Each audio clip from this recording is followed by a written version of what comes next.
Coleman, and we should welcome his daughter because he brought his daughter with us today to share with us. And sister's good. What's your name?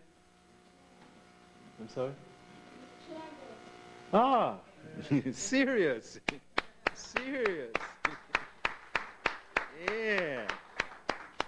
It's good having you, sis. And I don't know how often you have an opportunity to hear your father, but we have to thank you and the rest of your family for sharing him with us. Our brother is very serious. He works with children. That's his specialty. He develops curriculum. And he is not only a teacher, but a teacher of teachers. And whilst we were at St. Rocco's, we found one of those unique situations because Cork Vicina, who was then the principal of the school, just by viewing the flyer, recognized who he was and had this brother actually running workshops for the teachers at St. Rocco's. So that's, one of the beautiful things of having someone who was sensitive and aware. Now, this is what the Board of Education for the cities of Newark and East Orange should be doing, having this brother out here sensitizing the teachers rather than bringing in the state.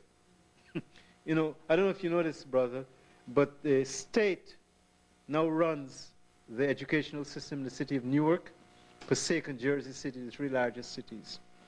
Now, I'm sure you can put together, and Patterson too, thank you. In fact, all the major cities, the state run the educational system. Now, I'm sure you can put together a team of sisters and brothers who can come and correct all that needs to be done. And we're putting it out there because if anybody has access, they need to get this information to the authorities that this is a brother who has the capability. It's demonstrated. Was it District 9? You worked out of District 9 in the Bronx for years. And that's one of the best districts within the school system of the city of New York. So rather than bringing in the state and continuing European education, you have someone here who can make a meaningful contribution. And before we bring up our brother, it is necessary to have someone like him because Holocaust studies is now part of the curriculum in this state, which is fine. Are we going to make what the Belgians did to our sisters and brothers in the Congo part of the studies, where they kill over 10 million Africans? This is just in the Belgian Congo. This is just in the Belgian Congo, and this came from the records of the Belgians. And Chinwuzi did the work in his book, The West and the Rest of Us. It's documented in there. Are that going to be part of the studies? 10 million. 10 million Africans in the Congo. You don't hear anything about it. Now, this needs to be part of the studies. We're not claiming only 10 million. This 10 million was just in a period of maybe 20 years. We have to go back 3 centuries and deal with that. So this is how important a brother like Booker T. Coleman is. And it's indeed a joy to have him here. And we thank him for all the hard work, dedication, sacrifice, and contributions he's made. Sisters and brothers, let's visit the Africans in Spain with our brother Booker T. Coleman.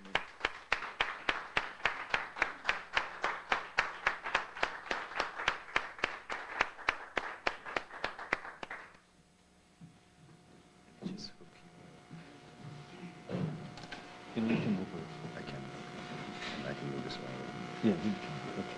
What I can do with this is...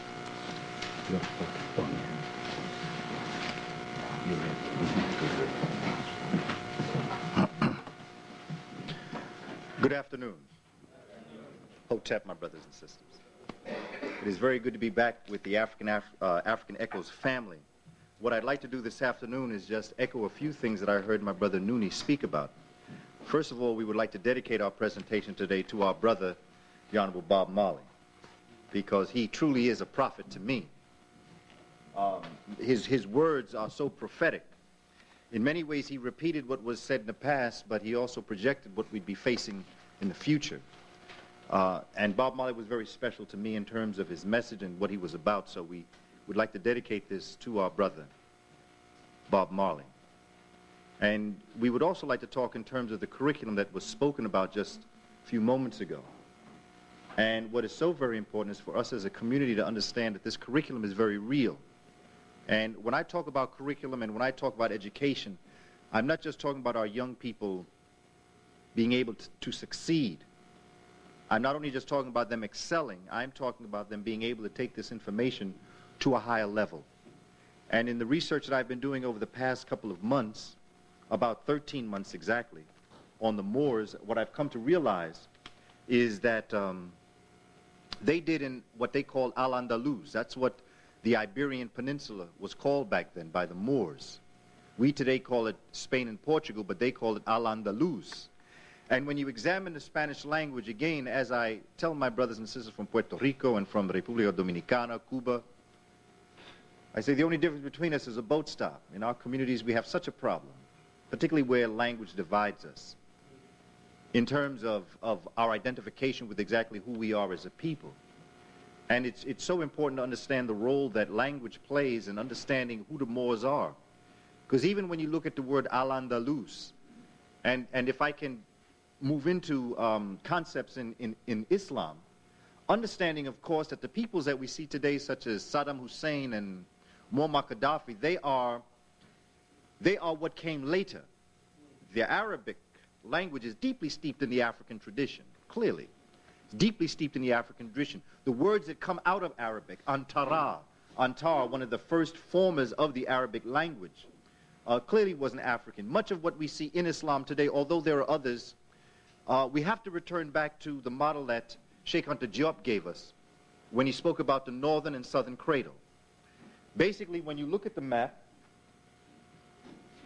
as we develop an understanding of who the people are that we're dealing with, that all life started in Africa. If we can start with that concept of life starting in Africa, then we can move around and understand exactly who all of these people are on the earth. There is only one human, there was only one race on earth, and that's the human race. And by the nature of climatological biology, or biological climatology, however you like to phrase it, because of biology and climate, these humans in the beginning had to have been very darkly pigmented in order to survive. These dark-complexioned Africans, beginning life or organic life as we see, and you know, there are so many scientific principles that show this. Principles that are biological in nature. For instance, the gorilla. You will only find the gorilla in Central Africa, in a mountain range known as the Virunga Mountains. The Virunga Mountains exactly are almost the cutting edge of the countries that we know today as Uganda, Zaire, and Rwanda. It's called the Virunga Mountains, and you have the mountain gorillas in the higher parts of the mountains, and those gorillas that then moved down off of the mountain became the eastern lowland and the western lowland by virtue of the direction in which they went. And as they traveled down the mountains and across, we're talking about hundreds if not thousands of years, over time these gorillas, these apes, varied themselves, but very in small details. But basically, you're only going to find gorillas in one part of the world. Now, most of the apes that are so closely allied to humanity are very close to this proximity here. Now, I'm not saying that human beings evolved out of apes. I am saying that apes and humans had a common ancestor. That at one point in history, our ancestors climbed down out the trees and began to walk on the earth. This troubles a lot of people, because a lot of people want to feel as if humanity was divinely touched, because it would be too difficult for those minds who taught this to realize that they come from someone very African oriented. So they have put out a story